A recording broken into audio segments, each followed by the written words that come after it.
So this is a quickie sales pitch for CoSnap.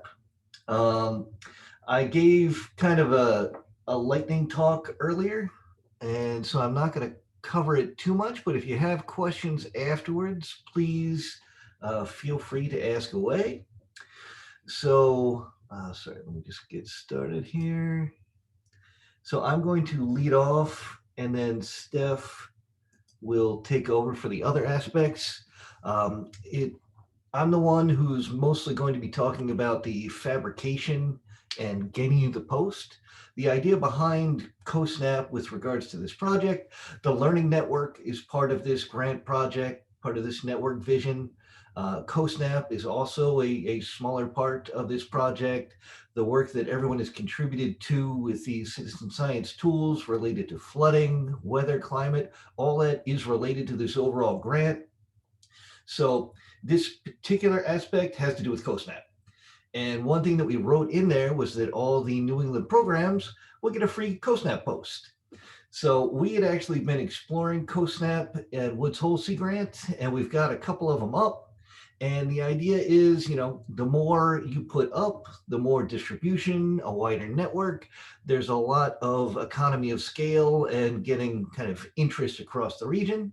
You guys certainly don't have to participate, but it is a free post. If you're ever going to get kind of interested in this, the price is right now. And so it's not just the post, but Steph is also going to be providing lessons learned from what we put together, BMPs on how to bring the images in and things like that. So this was from the previous lightning talk real quick. CoSnap started off in Australia in 2017. There's a few in the US, but not very many at all. There's one in North Carolina that predominantly an Army Corps of Engineer project. Delaware Sea Grant has gotten involved with it, but again, we're not going to cover too much of that. This is more what do we need from you to be able to get you a post, right? So when you're looking at a specific area, some things to think about is you want about the mid-tide shoreline in there. So you want to be able to get the range of tides going through. The particular mount that we have, the cradle for the camera, that kind of bluish image is right here, is our schematic that we designed at Hui. So the same guys in the fabrication shop who build Alvin also build this. This is far less complicated. They did a pretty good job. So you can see this little gooseneck here. The idea behind that is that it actually goes up and over the post so people aren't dropping their phones on the wrong side of a fence. And the two things that we need are pitch and yaw, right? So unless it's perfectly straight and no twist to it at all, that's 0, 0.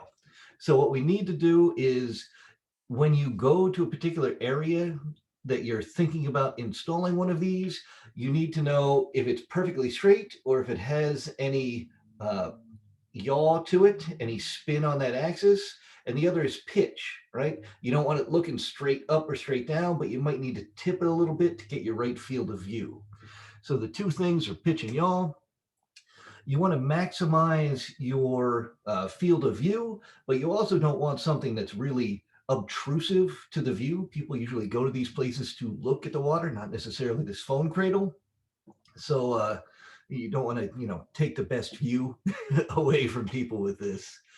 And one thing that we did is we altered it a little bit so it can bolt onto pretty much any corner, right? So it can be a 4x4, 4x6, anything. You just need two sides and you can bolt it on. So that thing in the lower left side there, that's a very fancy spirit level that you can get pitch and yaw with. You can also be much less fancy and just use a protractor and get an app on your phone that has a level. So you would pretty much take a yardstick out to see what elevation you want your phone cradle to be at.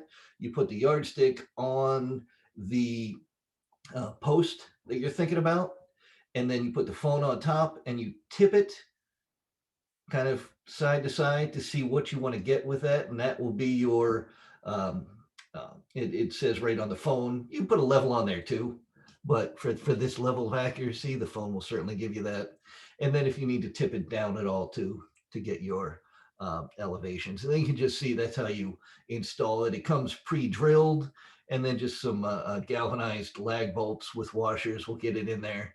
And honestly, I mean, people can still get it out, but they can also, take a chainsaw to the post too. So I think this is about the level of security that we can expect.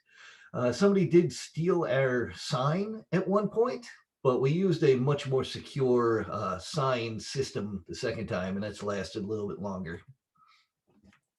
When you're thinking about a particular area, think about what you can take advantage of.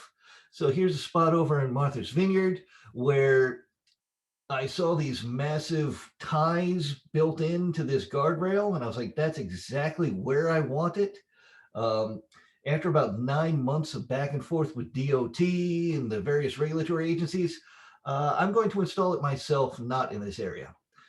So um, get in touch early with your various partners and then be flexible, because even if it's the perfect spot, it may not work. You'll have to kind of figure out other areas. So one place it did work in a great way was Town of Sandwich.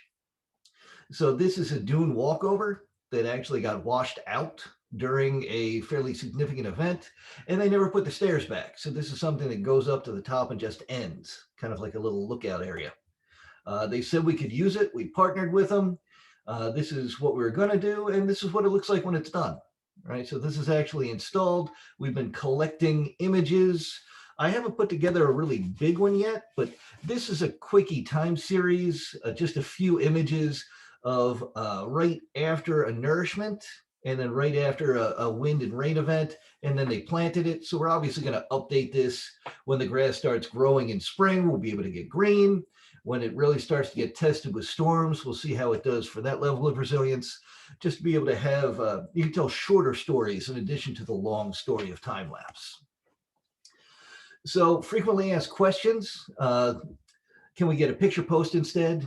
For this particular project, we've budgeted in CoSnap. Certainly not saying that we're not willing to chat about picture post or any of the other ones, but our fabrication shop is really just going to focus on the CoSnap at this point. So we're happy to provide you a CoSnap post and the various documentation for it. And you can use this as a more general education outreach tool. And honestly, with Soul Sea Grant, that's kind of what we've been doing. You can also really get more into it. This has scientific quantitative use. You can measure volumetric and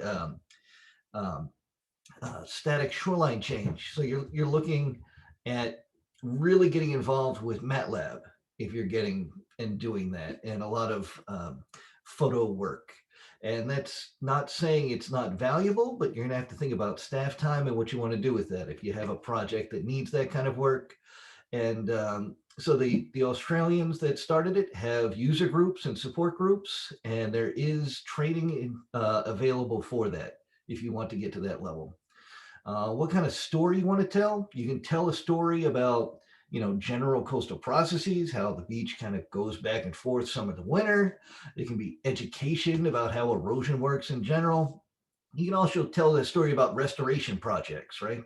So the Army Corps engineer down in North Carolina talked a lot about, their big nourishment effort that's ongoing, and this is a way of monitoring that. Some other folks have actually talked about monitoring other things like living shoreline projects with this kind of post.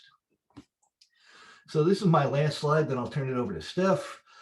Some things to ask yourself about your program. And typically I don't write all this stuff down on slides, but I just wanted it available for people later if they're not actively here right now. Think about whether you have the bandwidth, right? So, I mean, you can spend a lot of time on this. It doesn't have to be that long, but kind of work it through yourself, see who's going to own it, who runs it, and then who's going to use it. Is it just going to be your Sea Grant program, kind of making time series for various presentations and outreach groups? Is there a local group that wants to use it for management plans? Think about who you're partnering with. So certainly getting in touch with Mitchell in Australia, who's running the kind of original CoSnap, getting him involved as a partner, but also the property owner.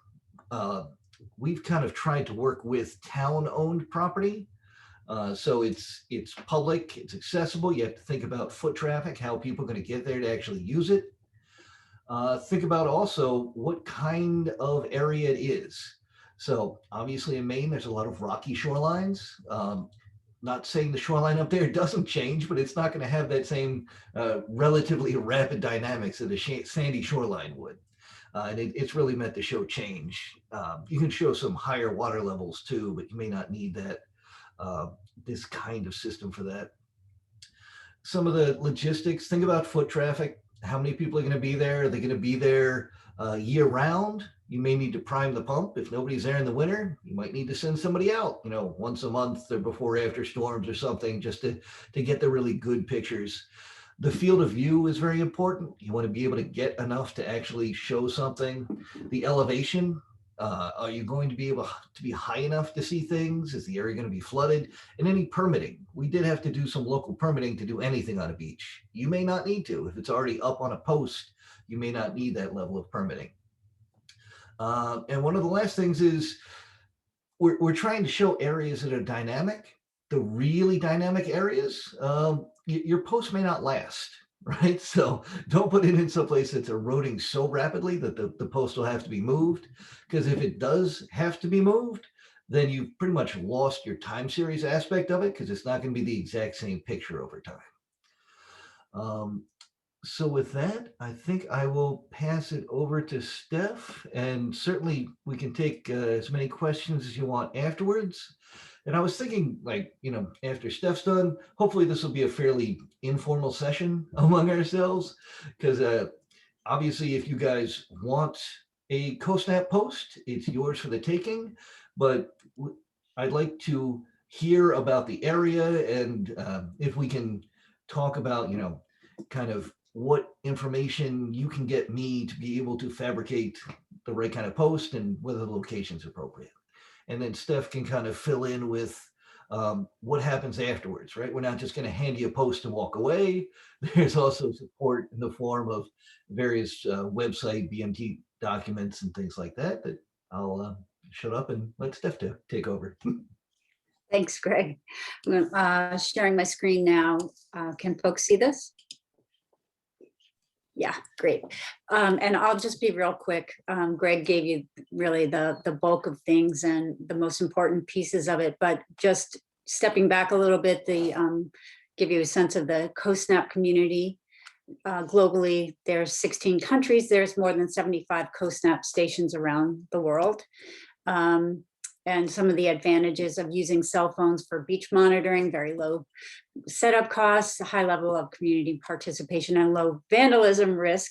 Although we've, in our first, 4 months, Greg, we did experience a little vandalism in the fact that our sign got stolen, but it's minimal. This is our location, which Greg showed you, this long boardwalk leading up to our CoSnap station. Here's a Google satellite view, so you can get a sense of the dynamics of this location. Behind the beach is a very large, we included this panorama just to show you what's around it. It's to get to our station, you have to go through a neighborhood. So it's not high foot traffic in the off season, and we just installed it in October. So I'm really, eager to see what happens this summer, to see how many people are walking over to this area. But it's a really beautiful spot, and for those who frequent it, they love it. Since there is this long boardwalk that leads up to our station, we also created a little parking lot sign, which you can see here, just encouraging people to go up the boardwalk to take a picture. And then here's Greg after installing the sign. I just wanted to give you a close-up of the sign itself. We got a lot of help from Mitchell Hartley in Australia. He's, the creator of this CoSnap project and really invested in it. And he's very generous with providing resources like InDesign files and a lot of advice. So we modeled our signage after his signage, and just so we have an InDesign file. And if you decide you want to have a CoSnap station, we're happy to help you with the signage. We can just give you the InDesign file, or I can help you create that as well. So we also included, you can see on the sign, the QR codes for our Facebook page and for the CoSNAP page on the Woods Hole Sea Grant web page.